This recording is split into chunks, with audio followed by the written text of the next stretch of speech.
Hello and welcome back to Sharing Stories with Sharon. Well, last week we went to Wales for our story. This week we've gone to another country right across the world. We've gone to China. Okay, and this week's story is The Magic Paintbrush by Julia Donaldson. I hope you like it. Okay, The Magic Paintbrush.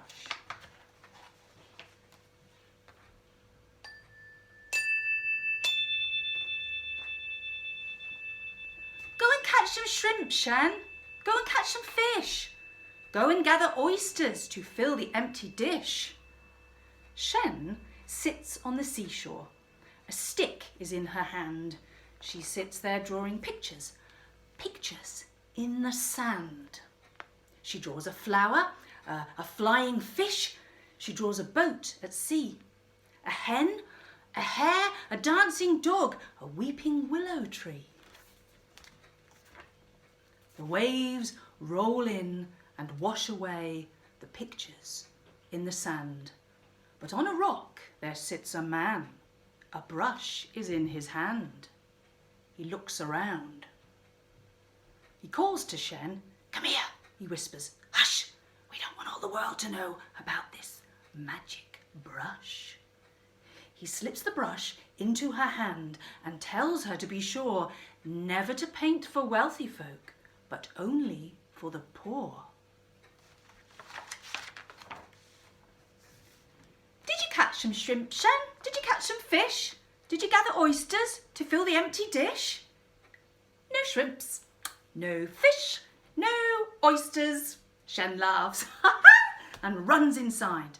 She paints a pot, then stands and waits until the pot has dried. The paint dries on the paper. The painting of the pot is not a painting anymore, but real and steaming hot. The pot is full of shrimp, Shen. The pot is full of fish. The pot is full of oysters to fill the empty dish. The village people hear the news and into the house they crush. The young and old all want to see Shen and her magic brush. She paints a melon for a boy, a ladder for a man, a basket for a woman, and for a girl, a fan. And soon the news spreads far and wide, and people stand in queues for blankets, boats and buffaloes, for hats and coats and shoes. The news spreads over fields of rice and over desert sands, until at last, inside Shen's house, the powerful emperor stands.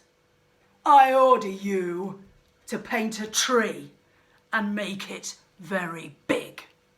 Instead of leaves, paint golden coins, 100 on each twig."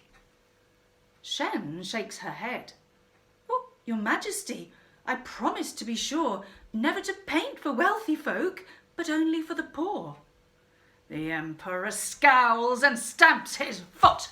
He bellows to his men, "Seize that magic paintbrush and seize the girl called Shen." Now Shen sits in a prison upon a cold stone floor. She waits there until the emperor opens the prison door. He holds the magic paintbrush. He orders, "Paint that tree! Paint me my tree of golden coins, and then you shall go free." Shen takes the brush and, bowing low, says, "Gracious Majesty, come back here in the morning and you shall have your tree." That night, the emperor lies in bed and dreams about his tree, while Shen is busy painting a horse and then a key. The key turns in the prison door and Shen stands free outside. She climbs upon the horse's back and swiftly starts to ride.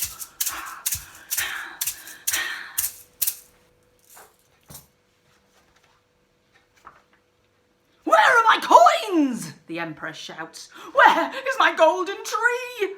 Where cries, "Who let the girl go free?" He climbs onto his fastest horse and rides with all his men. Over the fields and desert sands they gallop after Shen.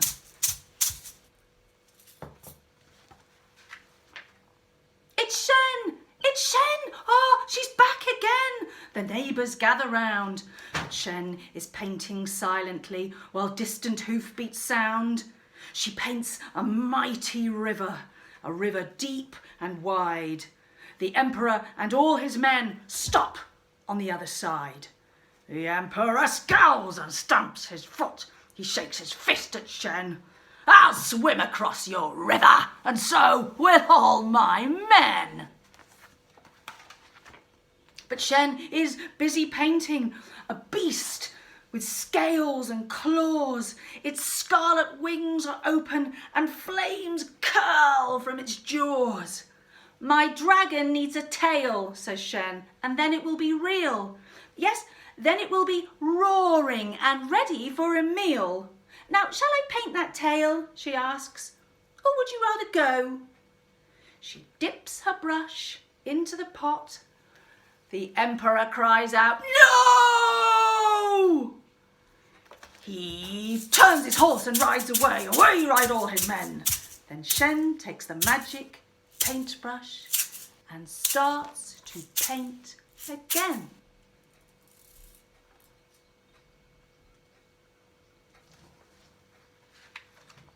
She paints a mound of golden rice and cakes like little moons and drums and flutes till all the streets ring out with merry tunes. The sun goes down, the moon comes out and shines as bright as day, while Shen and all the villagers dance the night away.